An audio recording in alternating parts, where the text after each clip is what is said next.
Hi everyone, my name is Yohari Salama, and today we will be presenting on the poison plate and how the U.S. food system is making us sick. All right, so historical perspectives of dietary guidelines. So in the pre-1900s, we had the germ theory, and what this did, it kind of emphasized the role of microorganisms in disease transmission and kind of focused on the sanitation and hygiene practices that prevented illness. And then in the 1900s, we had the vitamin deficiency theory. And in this, it kind of highlighted the importance of essential nutrients in preventing diseases. And then in the 1950s, this was the diet and chronic diseases era. And this focused on research that links excessive intake of certain foods to chronic conditions such as like heart disease and diabetes. And then in the 1950s to present day, this was the wellness and well-being era. And the approaches in this period are really emphasizing on holistic health practices, mental well-being, and lifestyle choices that kind of overall improve the quality of life in general. Okay, so our key objectives for thought today are answered in these three questions, which are what foods are considered normal for Americans? How does the standard American diet impact overall health? And then why is this important for us?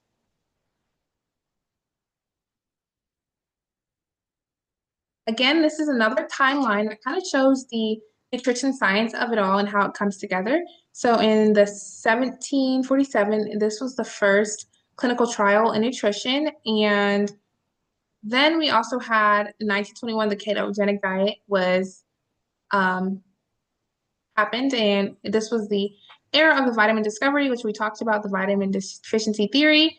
And in 1930, we see that the discovery of extraction of vitamins happened in vitamin C, vitamin B, vitamin D. And then in 1986, we actually had the Mediterranean diet. And then in 1978, we had the high fiber diet. And then in the 1950s, we also had the dietary guidelines start to shift and start looking at nutrients and overall caloric intake. And then fast forward to 1990s, that's when the food-based dietary guidelines and like building a food pyramid happened, and then the DASH diet and plant-based diets happened. And then going forward, more methods and research has been found. All right, so what is the standard American diet? Standard American diet is basically a diet that is high in processed foods, and this is what most people in the United States are actually consuming.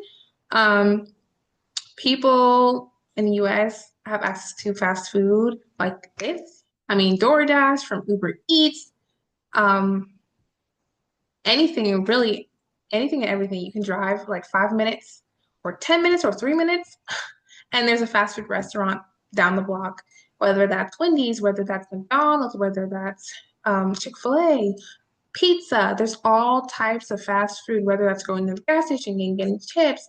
There's so many different types of fast food and ultra processed foods that are available for people. And even in the stores, there's so much processed foods there. So people that are consistently eating the standard American diet, which unfortunately is a lot of Americans at this time, have a high risk for being a high risk for having sodium levels of sodium, red meats, trans fats, saturated fats, processed meats, refined grains, high fat dairy products, sugar sweetened beverages, ultra processed foods, and alcohol. Unfortunately, the standard American diet is not balanced at all. And according to the dietary guidelines for Americans, it is best to have a diet that includes nutrient dense foods and beverages across various food groups, meaning you need to see colors in the food that you eat. And so in this picture, you can see it's all fried, fast, and greasy food. We have hamburger, fries, donuts, chips, I think candy, and that's a lot of what a lot of people are consuming on a day-to-day basis. And so next, we're kind of look at what this impacts and does to your body as a whole. All right, so what are the diet? This is our diet trends chart, and this kind of shows the calories that are in the different types of food groups that we have. So this takes us from 1970s up into 2010. And as you can see, in 1975, we're at a level of 2,000 calories in the food. Versus 2010, it's a drastic difference. We're at now 2,500. And now that we're in 2025, that's probably another 500 or more calories added to our food. So, meaning the types of calories that we're intaking each day, each time we're eating, is continuously going up higher and higher and higher and higher.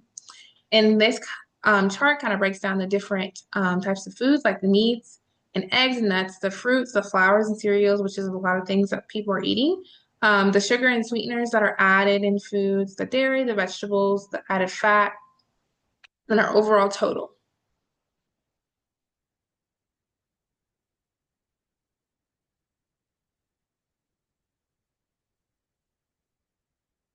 Okay, so the health impacts of the standard American diet.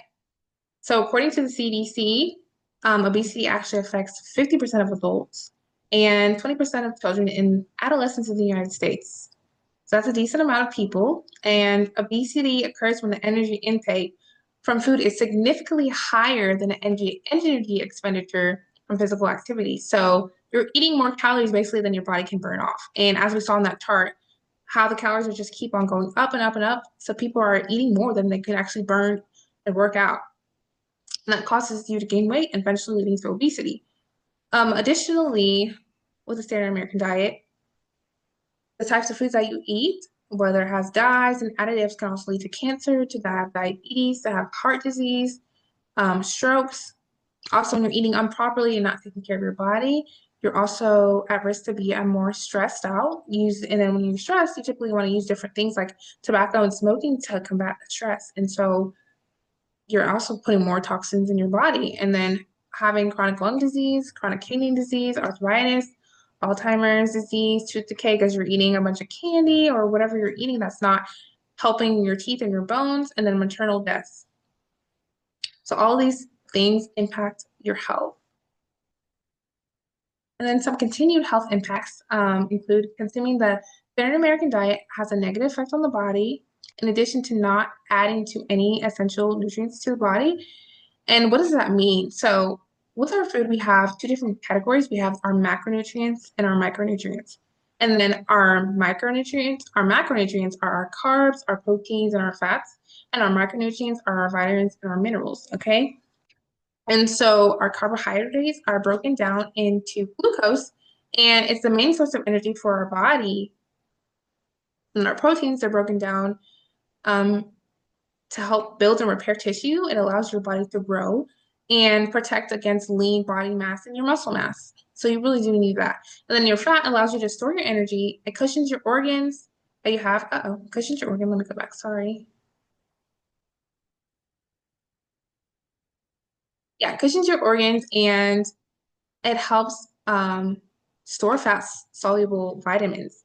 And so it's very important that these are in our that we're getting this daily. And then our micronutrients are vitamins and minerals. So vitamins like A, B, C, K, D are important.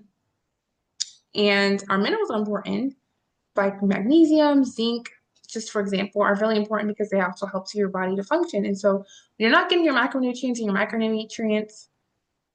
It just causes so much chaos and problems in your body. And it's harder for you to function. It's harder for you to have the energy that you need. It's harder for your bones. And everything just cooperate because our body is a system. So if we're not eating properly, we're not eating foods that are helping our system, and we're eating foods that are, essentially hindering us and putting us at a disadvantage, then we're messing with ourselves, our productivity, our lives essentially. And like I said, are putting ourselves at risk for chronic um, diseases and health risks. So that's why it's very important to take care of our health and eat in a way that is beneficial to our bodies. And as you can see, the standard American diet does not do that. All right, so this is my presentation today. I hope that you guys learned something. And that if you have any questions, feel free to reach out, contact me. And thank you so much for attending and being here today.